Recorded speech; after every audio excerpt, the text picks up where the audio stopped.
नमस्कार। आज की हमारी चर्चा योग और रियल योगी, असल योगी कौन है, इस पर होगी। इस पर बहुत सी बातें पिछले कुछ वर्षों में आपने सुनी होंगी। हालांकि योग का इतिहास पुराना है, लेकिन आज के समय में मुझे लगता है कि ये क्लैरिटी लोगों के अंदर नहीं है, या यह क्लैरिटी नहीं दी जाती कि असल योग क्या है और असली योगी कौन है, किसे हम योगी कह सकते हैं। कुछ लोग स्वयं योगी की उपाधि लेकर घूम रहे हैं और वे अपने आप को योगी बता देते हैं, योगी नाम से जाने जाते हैं, लेकिन क्या वे असल में योगी हैं या योगी कहलाने योग्य हैं? इन बातों पर आज हम चर्चा करेंगे। तो चर्चा शुरू करने से पहले मैं बता दूं कि मैंने इसी संदर्भ में एक पुस्तक भी लिखी जो कि इंग्लिश में है, और उसका टाइटल मैंने दिया the real yogi busting myths. मतलब जो भ्रांतियां हैं उसको हटाने के लिए मेरा एक छोटा सा प्रयास रहा कि मैंने एक पुस्तक लिखी, और कुछ लोगों का ये रिकमेंडेशन था कि सिंपल इंग्लिश में लिखो ताकि कोई भी उसे पढ़े और आसानी से समझ सके। और हिंदी कभी कभी कुछ लोगों के लिए मुश्किल हो जाती है, खासकर जो हमारे साउथ के लोग हैं। और ये तो इन सब बातों को ध्यान में रखते हुए मैंने बहुत ही सरल इंग्लिश में ये किताब लिखी, जिसमें मैंने योग क्या है, हम योग से कैसे जुड़े हुए हैं, और कौन हैं जो रियल योगी या असल योगी हैं और कहला सकते हैं, इस बात पर मैंने उसमें थोड़ी बृहद चर्चा की है। इस पुस्तक का लिंक आपको डिस्क्रिप्शन में मिल जाएगा। अगर आप इसे लेना चाहें आप लेकर पढ़ सकते हैं, या अमेजन, फ्लिपकार्ट, इन सब प्लेटफॉर्म्स पर भी उपलब्ध है। तो किताब का नाम है the real yogi busting myths. अब बात आगे करते हैं। तो इस पुस्तक में मैंने योग की परिभाषा के साथ योग का उद्गम, स्टार्ट कहां से हुआ, इस पर भी चर्चा की है। और अपने इंट्रोडक्शन में मैंने एक पंक्ति लिखी है जो एक तरह से आप सार समझ सकते हैं, एक शुरुआत, कंसेप्ट समझ सकते हैं। क्योंकि योग को अगर आप अच्छे से समझना और जीना चाहते हैं तो आपको अपने मन से वो सारी बातें पहले निकाल देनी होगी जो आप योग के बारे में जानते हैं। कठिन कार्य है पर करना जरूरी है, क्योंकि जब तक आप उन चीजों को लेकर साथ में चलेंगे आप असल योग और असल योगी को पहचान ही नहीं सकेंगे। और इसके लिए मैंने एक पंक्ति लिखी है कि yoga is not a mere forceful effort और फिजिकल पोजेस और exercise to attain a blissful state, but a natural and automatic process of realizing the uniform blend of the body, mind, soul and nature united together in deep harmony। कहने का तात्पर्य यह है कि आज के समय में कोई किसी से कह देता है कि योग करने से बड़ी शांति मिलती है, और फिर अगला व्यक्ति भी एक मैट बिछाकर उस पर बैठ के आसन और ध्यान लगा देता है और वह भी अनुभव करने लगता है कि हाँ मुझे बहुत शांति मिल रही है।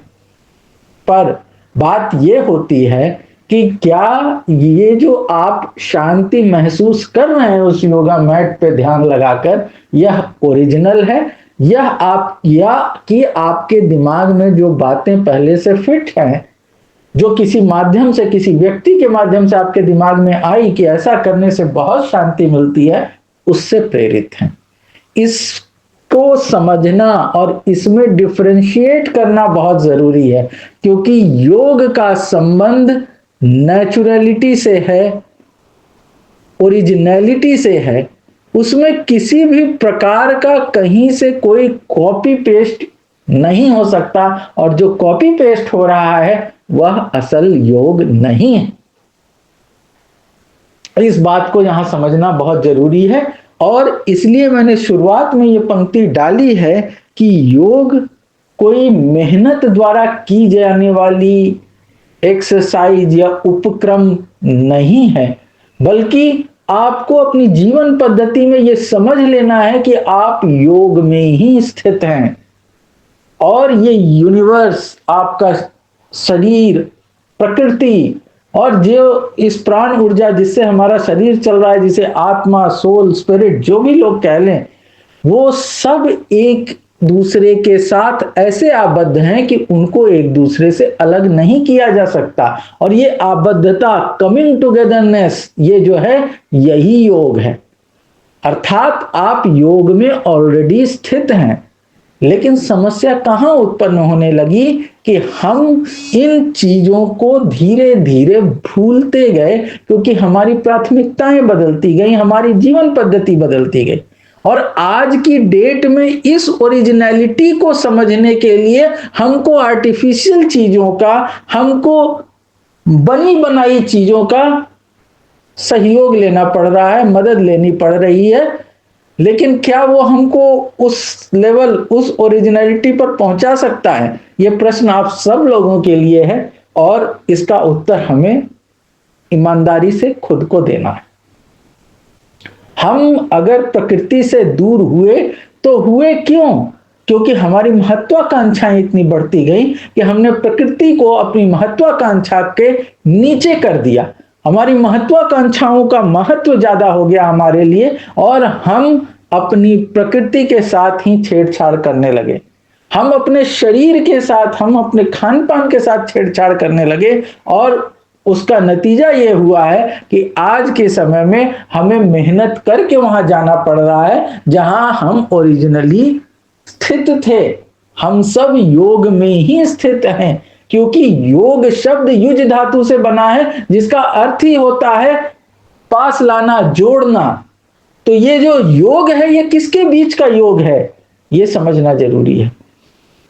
और जब आप इस बात को समझ लेते हैं कि जो योग है वो हमारी प्रकृति, ब्रह्मांड, सबके बीच का जो जोड़ है, उसी को योग कहते हैं, तो आप समझ लेते हैं कि आप योग में ही स्थित हैं। और आप इससे पृथक तब होते हैं जब आप स्वयं को इससे भिन्न मानने लगते हैं, जब आप स्वयं को प्रकृति से भिन्न मानने लगते हैं, जब आप स्वयं को ब्रह्मांड से भिन्न मानने लगते हैं। तो ये बात हमें समझनी जरूरी है कि पहले तो योग का अर्थ क्या है। योग का अर्थ है जोड़ना, और जब योग का अर्थ ही है जोड़ना, तो वो किसको जोड़ने की बात हो रही है। जब हम ये समझ लेते हैं, तब हमें आसानी से समझ में आ जाता है कि योग की शुरुआत कैसे हुई होगी, योग शुरू कहां से हुआ होगा। तो योग की शुरुआत इस संपूर्ण ब्रह्मांड के शुरुआत के साथ ही हुआ है। हाँ, उसको समझने की शुरुआत बाद में हो सकती है, क्योंकि जब तक मनुष्य नहीं विकसित हुए और उन्होंने इस डायरेक्शन में सोचना नहीं शुरू किया, तब तक योग को इस रूप में समझने की शुरुआत का आप डेट कर सकते हैं। लेकिन असल योग की शुरुआत तो यूनिवर्स के साथ ही शुरू हुई, क्योंकि जब तक चीजें जुड़ी थी नहीं, तब तक न तारे बने, न प्लैनेट्स बने, न कुछ और बना। तो ये समझना जरूरी है। जब योग की शुरुआत हो गई और उसको समझने की शुरुआत हो गई, तो उसको समझने वाले पहले व्यक्ति को आदि योगी का नाम दे दिया गया। और ये हम उनको भगवान शंकर से भी जोड़ा जाता है कि वही आदि योगी हैं। आपने देखा होगा कि सदगुरु ने आदि योगी के नाम से वहां पर एक बहुत बड़ी उनकी प्रतिमा बनाई है, ये है। लेकिन मैं अब भी यही कहूंगा कि किसी एक चीज को समझने के लिए हम कोई एक फिगर उसको दे देते, और इसी प्रकार भगवान शंकर के रूप को आदि योगी का रूप दे दिया गया। लेकिन ऐसा नहीं है कि उस समय और कोई व्यक्ति नहीं होगा जिसको ये चीजें समझ नहीं आई होंगी। लेकिन हम एक एग्जाम्पल लेके चलते हैं तो आसानी होती है।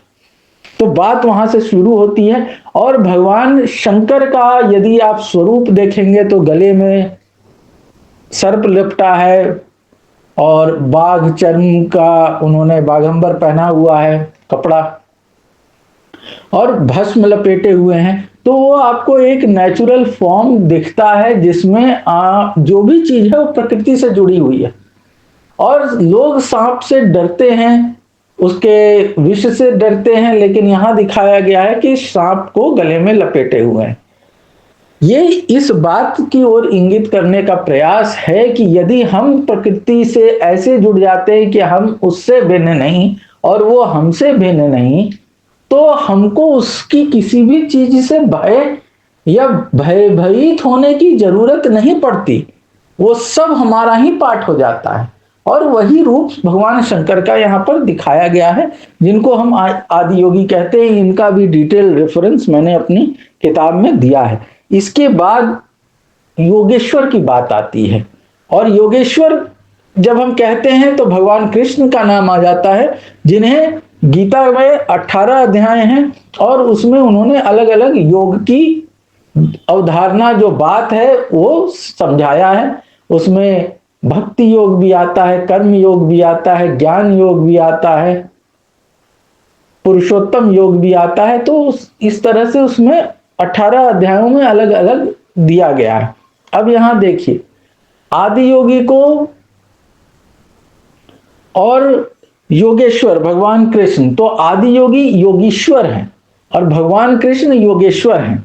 तो योगीश्वर और योगेश्वर, ये दोनों शब्दों का भी क्या अर्थ है, क्या अंतर है, ये मैंने अपनी पुस्तक में बताया है कि एक जो है वो योगियों में सर्वश्रेष्ठ हैं, जिनकी तरह हर योगी बनना चाहता है, उनके रोल मॉडल हैं, वो हैं योगीश्वर भगवान शिव।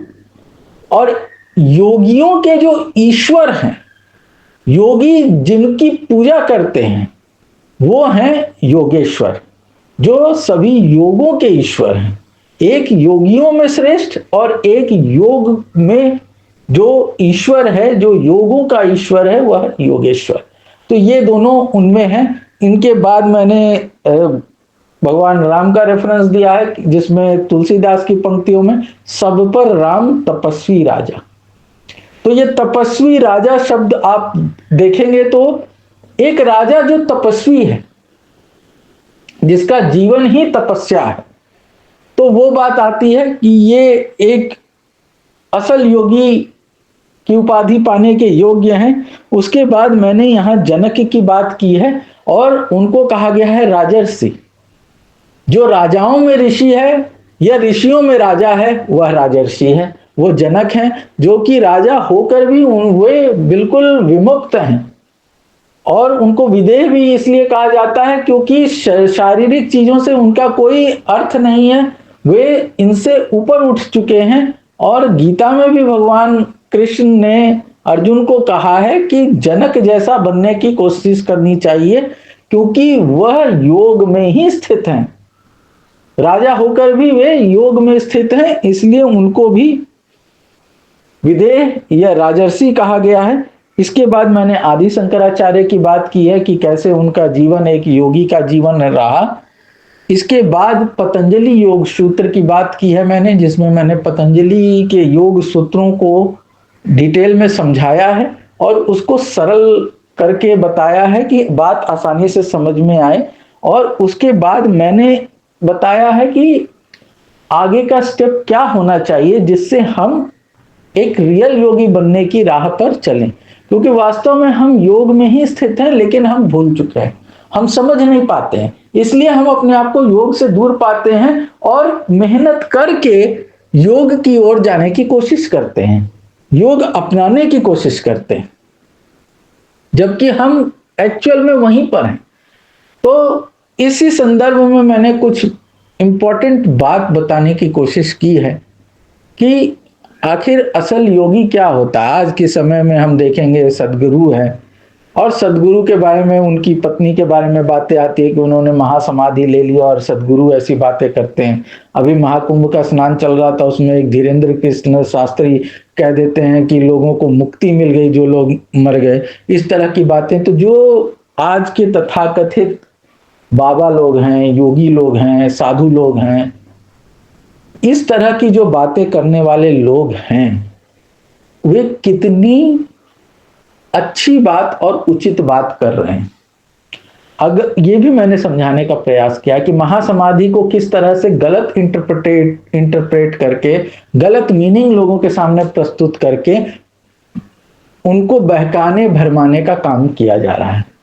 और इस पे बहुत प्रतिक्रिया भी आई कि अगर संगम में डूबने से मुक्ति मिल जाती है, या संगम में नहाने जाने के क्रम में भीड़ से कुचले जाने में मुक्ति मिल जाती है, तो ऐसे लोगों को कूद जाना चाहिए था, संगम में डूब मरना चाहिए था, सबको मुक्ति मिल जाती। तो इन्होंने ऐसा खुद तो नहीं किया और दूसरों के बारे में कह रहे हैं कि उनको मुक्ति मिल गई।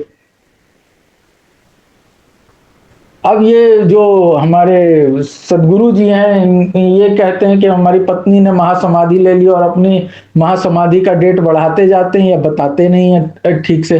अगर महासमाधि मिलने से सब कुछ हो जाता तो आप भी महासमाधि ले लेते, अपने सारे शिष्यों को महासमाधि दिलवा देते। लेकिन अपने तो मजे करेंगे, अच्छी अच्छी जगह पे अच्छी अच्छी गाड़ियों में घूमेंगे, मौज मस्ती करेंगे, क्योंकि इन्हें पता है कि वहां कुछ नहीं है। जिस महासमाधि की बात कर रहे हैं उसके बाद कुछ नहीं है, वो इनको पता है असलियत। ये उसके बारे में कोई जानता नहीं है, वो कुछ है ही नहीं।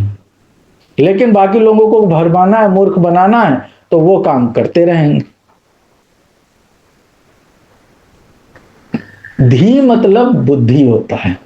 और जब हम महासमाधि की बात करते हैं तो ये टर्म जो है, ये बुद्धि की पराकाष्ठा, यानी जो कॉन्शियसनेस है वो आपकी इस पराकाष्ठा पे पहुंच जाए कि आप सब कुछ समझ सकें, जान सकें, वो लेवल, तो वो है महासमाधि की स्थिति। वो कोई मरने की स्थिति नहीं, वो सुप्रीम कॉन्शियसनेस की स्थिति है, जिसमें आप किसी भी चीज के बारे में जान या समझ सकते हैं। वो आपकी बुद्धि की पराकाष्ठा, जिस पराकाष्ठा को आप समझ सकते हैं कि किसी लेवल तक आइंस्टाइन जैसे साइंटिस्ट ने छुआ होगा, या और भी हमारे साइंटिस्ट हैं जो किसी लेवल तक पहुंचते हैं और चीजों को समझ पाते हैं और उसको एक्सप्लेन कर पाते हैं और फिर उसको यूज करके एक नई चीज बना पाते हैं।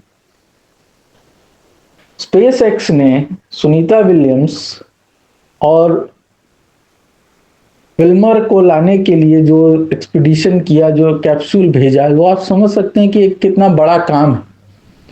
तो ये सारी चीजें हैं जो अलग करती हैं, जो किसी व्यक्ति की बुद्धि की पराकाष्ठा को दर्शाती हैं।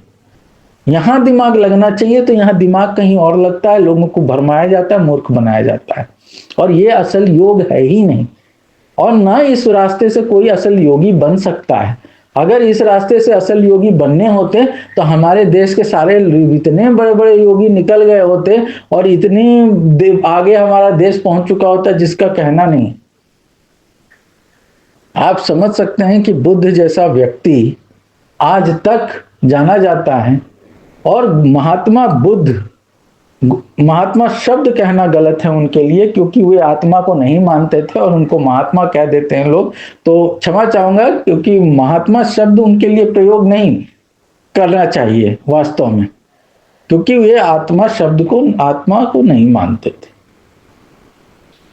तो जो बुद्ध हैं उनके जैसे व्यक्ति योगी कहलाने योग्य हैं, क्योंकि उन्होंने योग को रियल फॉर्म में समझा और ये समझा कि हम प्रकृति से अलग नहीं हैं, और ये शिक्षा उन्होंने आगे फैलाई, बताई। और आज के समय में ये जो भी लोग हैं, ये लोग भ्रम फैला रहे हैं, लोगों को गलत बातें बता रहे हैं, ना इनको सही से इतिहास का ज्ञान होता है, ना किसी सब्जेक्ट के ये एक्सपर्ट होते हैं। बस मनगढ़ंत बातों को एक, आप यूं कहें कि प्रभावशाली ढंग से रख देने का तरीका इन्हें आता है, और इस तरह से ये अपना काम चलाते हैं।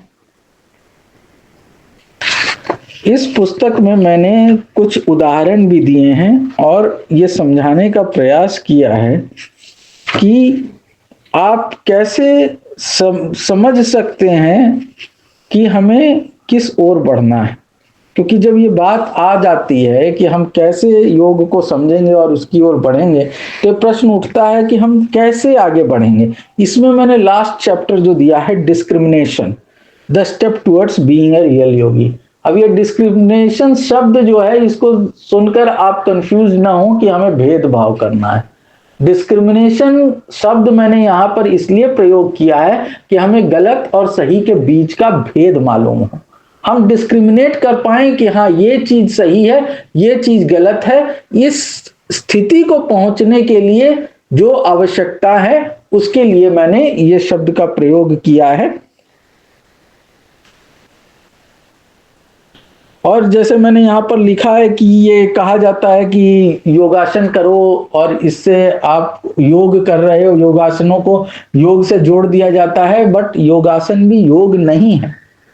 दरअसल ये सारी चीजें उस स्थिति तक पहुंचने के लिए हैं कि हम अपने आप को प्रकृति से, इस ब्रह्मांड से अलग न समझें। लेकिन उस तक पहुंचने के लिए जो ये उपक्रम बताए जा रहे हैं वो असल योग नहीं है। वास्तव में हम सब योग में ही स्थित हैं, क्योंकि हम अगर प्रकृति से अलग हो जाएं तो हमारा अस्तित्व ही नहीं है, क्योंकि हम प्रकृति से ही बने हैं और हम चल भी रहे हैं, जीवित भी हैं तो प्रकृति की वजह से ही जीवित है। हम सबको हवा चाहिए सांस लेने के लिए, हम सबको स्पेस चाहिए रहने के लिए। तो ये जो कुछ भी हमारा शरीर जिस चीज से बना है और जिस प्रकार से चल रहा है, ये सब प्रकृति के माध्यम से ही है। भोजन न मिलेगा, पानी न मिलेगा तो हमारा जीवन नहीं टिक सकता। तो हम प्रकृति से अलग नहीं हैं, हम इस ब्रह्मांड से अलग नहीं हैं। यही समझना असल योग है, क्योंकि हम योग में ही स्थित हैं, हम सब इनसे जुड़े हुए हैं और ये जुड़ाव ही असल योग है। बाकी जो उपक्रम है वो आप एक्सरसाइज का नाम दे लें, आप जो भी नाम देना है दे लें, लेकिन वह योग नहीं है। हाँ, इस चीज को समझने के लिए अगर आप वो कर रहे हैं तो उनको जोड़ दिया गया कि ये योगाभ्यास है, तो ये योगासन है, ये योग कर्म है। अब जैसे एक बात आती है कि अपने भीतर देखो, अपने भीतर झांको, तो बहुत सी ऐसी बातें हैं जो प्रतीकात्मक होती हैं, उनका लिटरल मीनिंग लेके आपको नहीं चलना होता। और अगर आप लिटरल मीनिंग लेके चलेंगे तो आप अपना नुकसान करेंगे और जो एक्चुअल चीज है उससे हमेशा दूर रहेंगे। तो जब बात होती है कि अपने भीतर झांको, अपने भीतर देखो, तो अगर कोई व्यक्ति इसका लिटरल मीनिंग ले, अपने अंदर चीरफाड़ कर ले और फिर जाके देखे, तो क्या वो जीवित बचेगा? नहीं बचेगा। तो अपने भीतर देखो, अपने भीतर झांको का अर्थ होता है आत्मचिंतन, अपने अंदर एक चिंतन का भाव, एक डीप थिंकिंग, इंट्रोस्पेक्शन, इन चीजों को इंगित करने के लिए कहा जाता है अपने भीतर झांको, अपने भीतर देखो। मींस अपने आप को समग्र करके सोचो किसी चीज के बारे में, ताकि तुम रिलेट कर पाओ अपने आप को और चीजों से। ये योग हमें सिखाता है, यही असल योग है। लेकिन इसी प्रकार महासमाधि शब्द को, जो कि एक्चुअल में सुप्रीम कॉन्शियसनेस है, उसको जोड़ दिया गया कि मुक्ति। अब मुक्ति में अपना सांस रोको, प्राण दे दो, वो तो सुसाइड हो गया। इसी प्रकार एक और मिस इंटरप्रेटेड वर्ड है ब्रह्मचर्य। ब्रह्मचर्य मतलब शादी नहीं करना है, बच्चे नहीं पैदा करना है, तो वो ब्रह्मचर्य हो गया। जबकि ब्रह्मचर्यति, ब्रह्मचर्य जो ब्रह्म में स्थित है, लीन है, वो ब्रह्मचर्य है।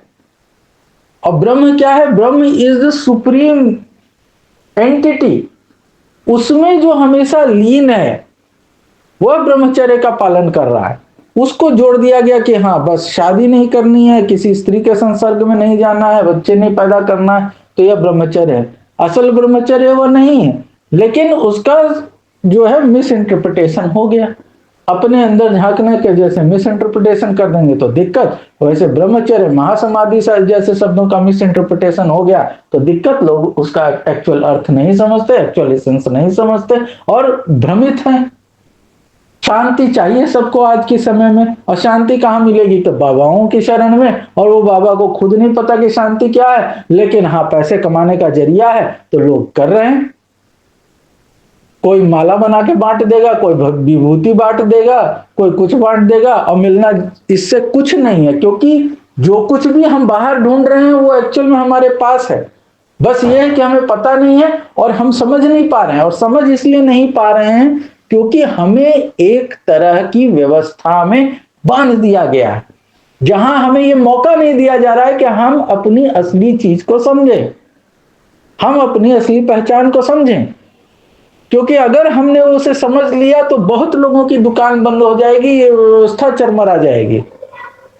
और ये व्यवस्था अगर चरमरा गई तो बहुत दिक्कत है बहुत से लोगों के लिए। इसलिए इस व्यवस्था को ऐसा बनाए रखना है कि हाँ, सुबह उठनी है, नौकरी करना है, बच्चों की कुछ पढ़ाई की चिंता करनी है, फीस की चिंता करनी है, खाने पीने का आपको इसके बाहर सोचने की का न समय मिले न सामर्थ्य मिले, तो आप जब बेचैन होंगे तो कहां जाएंगे? आप ऐसे लोगों के पास जाएंगे जो इसकी दुकान खोल के बैठे हैं और उनको पता है कि लोग परेशान होके आएंगे, उनको ये करना है, और इससे लगेगा कि हाँ हम कुछ कर रहे हैं, और उन लोगों को थोड़ी शांति सी मिल जाएगी, जो कि असल शांति नहीं है।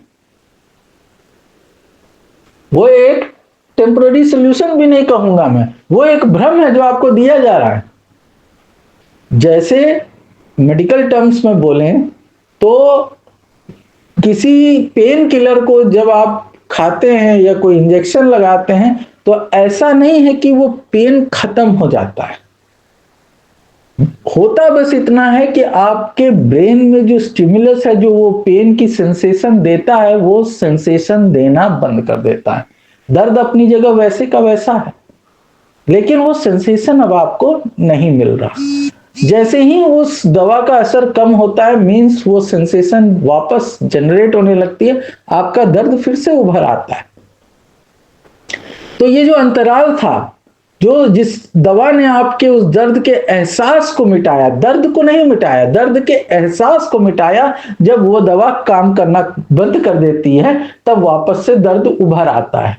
ये काम भी इनका ऐसा ही है, ये आपका ध्यान कहीं और भटका देते हैं और फिर आपको लगता है कि हम सब योग में स्थित हो गए, हमें शांति मिल रही है, और फिर बार बार आप वहां जाते हैं, आप प्रभावित हो जाते हैं, आपको लगता है कि हाँ इस व्यक्ति में जरूर कोई चमत्कार है, इसने मुझे शांति दिला दी।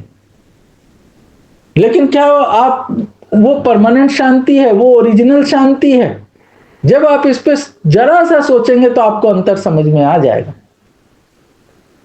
मैं किसी के खिलाफ नहीं हूं, मैं सत्य के साथ हूं और मैं सत्य लोगों तक पहुंचाना चाहता हूं।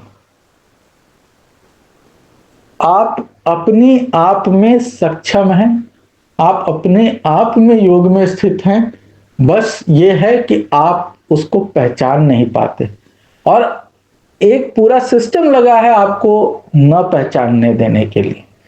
तो उस सिस्टम के खिलाफ आपको खुद मेहनत करनी पड़ेगी, कहीं जाने की जरूरत नहीं है, क्योंकि आप ऑलरेडी उस जगह हैं जहां आपको होना चाहिए था।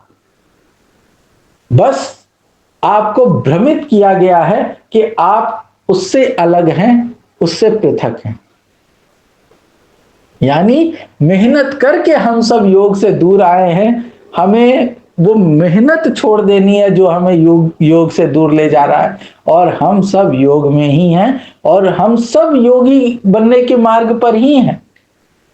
जब हम उससे अलग हटते हैं, हमारी महत्वाकांक्षाएं अलग हो जाती हैं, हमारी प्राथमिकताएं अलग हो जाती हैं, तभी हम उससे दूर होते हैं।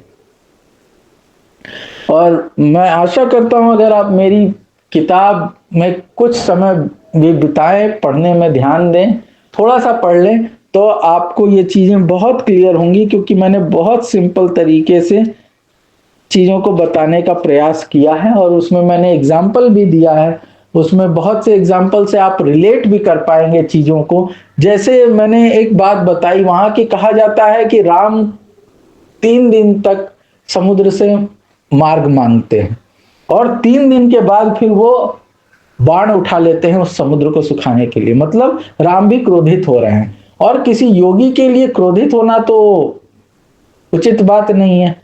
तो राम योगी कैसे हो सकते हैं अगर वे क्रोध कर रहे हैं, वे अपने क्रोध को वश में नहीं रख पा रहे हैं? तो इसका भी मैंने वहां पर एक्सप्लेनेशन दिया है कि योगी वह है जो जानता है कि क्रोध क्या है, और वो जानता है कि इसका प्रयोग कब, कितनी मात्रा में, कहां करना है। वह क्रोध के वश में नहीं है, क्रोध उसके वश में है। तो राम को जब हम योगी के रूप में देखते हैं तो राम इतने मर्यादित हैं, इतने कंट्रोल्ड हैं कि उनको पता है कि कितना क्रोध दिखाना है। हठात वो बाण मार के सुखा नहीं देते।